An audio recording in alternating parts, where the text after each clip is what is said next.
नमस्कार दोस्तों, स्वागत है आप सभी का एक बार फिर से हमारी आज की इस वीडियो में। दोस्तों, मक्का मदीना शहर को इस्लाम धर्म में सबसे पाक समझा जाता है और यही कारण है कि यहाँ प्रवेश करने वालों के लिए कुछ खास नियम भी हैं। इनमें से सबसे बड़ा ये है कि इन शहरों में सिर्फ मुसलमान ही आ सकते हैं। किसी भी अन्य धर्म के व्यक्ति के लिए यहाँ आना मना है। दोस्तों, मक्का मदीना सऊदी अरब में स्थित है। इस्लाम के पहले प्रवर्तक पैगंबर मोहम्मद का जन्म यहीं पर हुआ था। इसके अतिरिक्त ये स्थान व्यापार का भी प्रमुख केंद्र रहा है। विश्व के सभी मुसलमान अपने जीवन में कम से कम एक बार मक्का मदीना की यात्रा जरूर करना चाहते हैं। मक्का मदीना की धार्मिक यात्रा पर जाने को ही हज कहते हैं। तो दोस्तों, आज बात करेंगे कि तब क्या हुआ जब एक साधु को मक्का मदीना के अंदर जाने से रोका।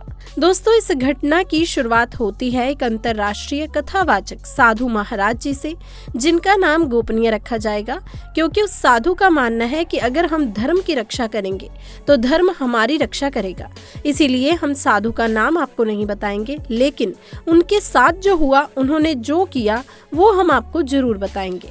दोस्तों, ये बात साल 2020 की है, जब साधु महाराज अलग अलग देशों के अलग अलग शहरों में जाकर अपनी कथा किया करते थे। लेकिन जब उन्हें पता चला कि इस्लामिक देशों में हिंदुओं की स्थिति बहुत ही बुरी है, वहां पर हिंदू धर्म वालों के साथ गलत व्यवहार किया जाता है, तो ये सारी बातें जानकर उनसे सहा नहीं गया और उन्होंने निश्चय किया कि वो अलग अलग इस्लामी देशों में जाकर वहां पर मौजूद थोड़े बहुत जो भी हिंदू लोग हैं, उन्हें अपने धर्म के प्रति जगाएंगे, ताकि वो इस्लाम देश में रहने के बावजूद भी एक हिंदू की तरह जिंदगी को जी सके। ठीक उसी तरह जैसे भारत जैसे देश में अलग अलग जाति धर्म के लोग अपनी जिंदगी को जी रहे हैं। यहाँ पर किसी को भी कोई रोक टोक नहीं है। लोग अपने धर्म के हिसाब से अपनी जिंदगी जीते हैं। तो फिर हिंदुओं को भी दूसरे देश में जाकर बदलना नहीं चाहिए, बल्कि अपने ही धर्म के अनुसार अपनी जिंदगी को जीना चाहिए। इसी बात को समझाने के लिए साधु बाबा ने सभी अलग अलग देशों में जाकर रामायण और महाभारत की कथाएं करी। लेकिन जब वो सऊदी अरब पहुंचे तो उन्हें कुछ और ही नजारा देखने को मिला।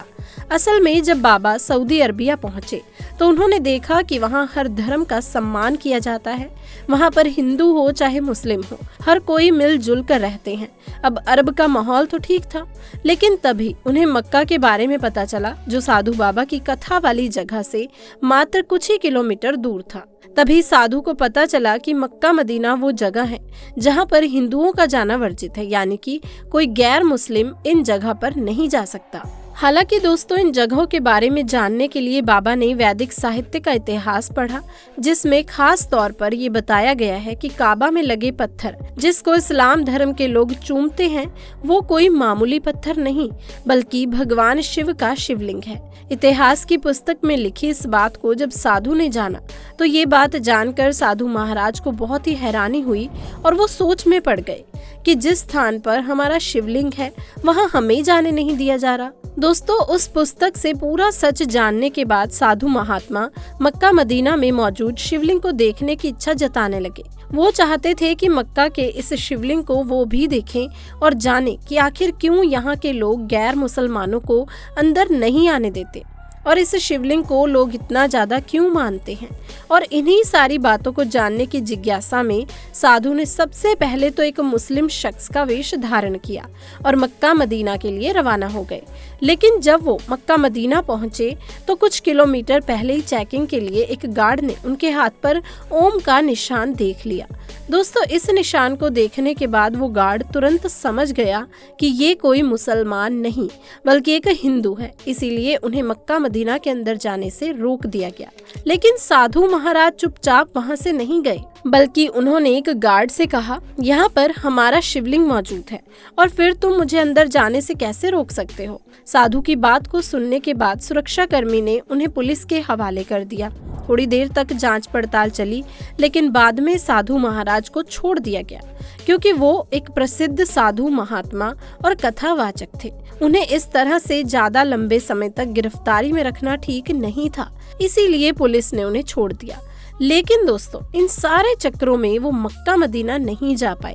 इसी बात को लेकर उनके मन में हमेशा ही असंतुष्टि बनी रही।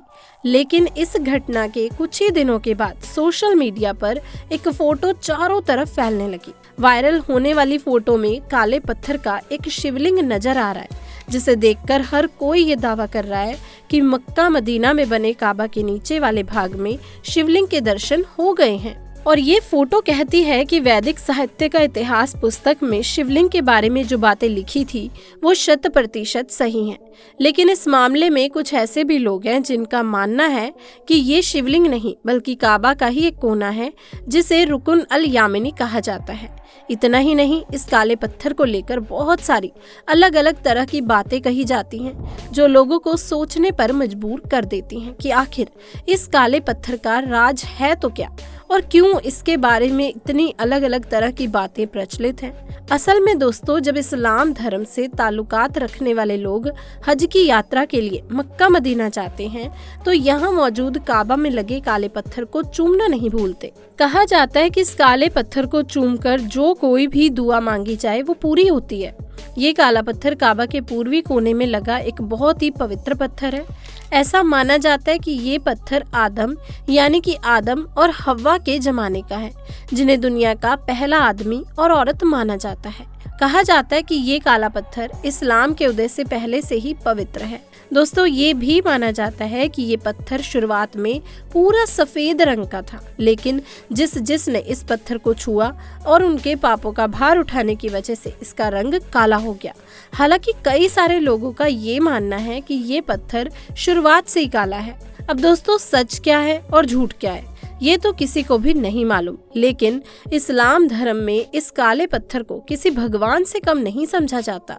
बेशर्ते उनके धर्म में भगवान जैसी कोई चीज नहीं होती, लेकिन फिर भी वो पत्थर को इतना अहम मानते हैं कि उसे चूमे बिना उनकी हज यात्रा पूरी नहीं होती। सऊदी अरब में मौजूद मक्का पूरी दुनिया के मुसलमान लोगों के लिए पवित्र धर्म स्थल है। इस्लाम को मानने वाले हर एक शख्स के लिए कम से कम जीवन में एक बार हज यात्रा करना बहुत ही जरूरी माना जाता है, बशर्ते उसके पास उसके लिए जीवन में सुविधा हो, यानी कि आर्थिक रूप से उसके पास सुविधाएं हों। उसे मक्का जाने के लिए किसी से भी पैसे मांगने की जरूरत ना पड़े और ना ही उसका पैसा चोरी, मक्कारी और धोखे का होना चाहिए। और दोस्तों वो शारीरिक रूप से सक्षम हो, इतना होने पर श्रद्धालु मक्का जाकर अपनी हज यात्रा पूरी कर सकते हैं, जिसमें उन्हें पूरे 5 दिन मक्का में बिताने होते हैं और 5 अलग अलग दिनों की अलग अलग रस्में निभानी होती हैं। हज की यात्रा के दौरान इन रस्मों का दोस्तों बहुत महत्व होता है। तो दोस्तों देखा आपने कि किस तरह से अगर कोई हिंदू काबा के अंदर जाना चाहे तो वो नहीं जा सकता, किसी न किसी तरह से उसे रोक दिया जाता है। लेकिन इन साधु महाराज के अंदर जाने के बाद कुछ ऐसा हुआ जिसने सबको हैरान करके रख दिया। अब आपका इसके बारे में दोस्तों क्या कहना है? आप अपनी राय नीचे कमेंट सेक्शन में जरूर लिखकर बताइएगा। यदि ये वीडियो आपको पसंद आई हो तो दोस्तों इसे लाइक करके अपने दोस्तों रिश्तेदारों में ज़्यादा से ज़्यादा शेयर करें और आगे भी ऐसी वीडियोस देखते रहने के लिए चैनल को सब्सक्राइब करके पास वाले बेल आइकन को भी प्रेस कर दीजिए। जल्द ही मुलाकात होगी आपसे किसी अगली वीडियो में। तब तक के लिए दोस्तों आप सभी का धन्यवाद।